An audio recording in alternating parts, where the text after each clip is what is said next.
Please comment on the IP protection of graffiti artists who paint something in a public place. Copyright 101, is so long as it's an artist's original expression. Yes. Fixed in a tangible means. I believe that is it. So, yeah. So that means maybe transitorily, in terms of its, permanence, right? The owner could slap it right across it. In that moment, it's fixed.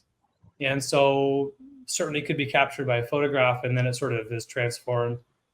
That art does belong to the artist, the creator. So right, but they don't get like artist rights just by putting a tag on somebody else's wall and saying, "Hey, you can't take that down. That's my property, right? That's my art on that wall, on your wall." Yeah. That's trespass, right? So there's got to be some sort of give and take.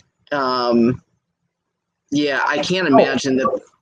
Yeah, so I think so. Here's how it would work. I think maybe legally is the copyright is owned by the artist, but because they don't own where it is fixed, they, by law, have to assign ownership to the actual owner of the building as soon as it's created. So they're the artist, but they give their rights immediately because they don't own the canvas that they're painting on. How about that? Right. Yeah, I think that sounds fair. That's an interesting, that's an interesting scenario that I've never had to consider.